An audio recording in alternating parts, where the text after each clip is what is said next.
ეს კასპარ ნეტჩერის ნამუშევარია, რომელიც მხატვარმა 1666 წელს შექმნა. სურათზე გამოსახული ახალგაზრდა ქალბატონის მზერა მაყურებლისკენაა მიმართული.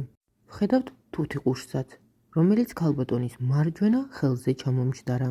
მარცხენა ხელში ქალბატონს თუთიყუშის საკვები უჭირავს. სასურათე სიბრტყეზე ნათლად იკითხება თუთიყუშის გალიის გამოსახულებაც. ფარდის მიღმა ქალბატონის უკან გამოსახულია მსახური, რომელსაც ხელში ვერცხლის ლანგარი უჭირავს. ნამუშევარი 1930-იან წლებამდე მიუნხენის ძველ პინაკოთეკაში ინახებოდა. 1938 წელს მუზეუმიდან ნამუშევრის კონფისკაცია მოახდინეს.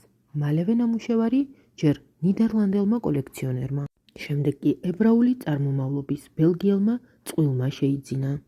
1939 წელს კი წყვილმა ეს ნამუშევარი და მათ კოლექციაში არსებული სხვა შედევრები ბრიუსელში არსებულ სამეფო მუზეუმს გადასცა ბუნკერში შესანახად.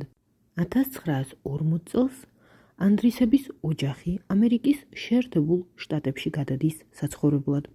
ჰიუგო მალევე გარდაიცვალა 1942 წელს. მისი მეუღლე ელიზაბეტი 1963 წელს გარდაიცვალა ამერიკის შეერთებულ შტატებში.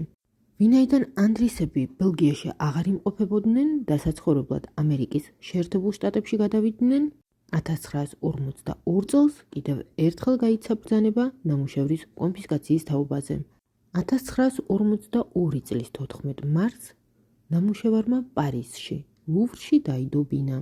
მეორე მსოფლიო ომის დასრულების შემდეგ ნამუშევარმა ჯერ ენე აბელსის, შემდეგ კი 1950 წლისთვის რუდოლფ ცირშის კოლექციაში დაიდო ბინა. მალევე რუდოლფმა ნამუშევარი ფონდერჰეიტის მუზეუმს გადასცა. დაარსებიდან 50 წლის აღსანიშნავ იუბილეზე. დღესდღეობით ნამუშევარი ვაშინგტონში, ხელოვნების ეროვნულ გალერეაში ინახება.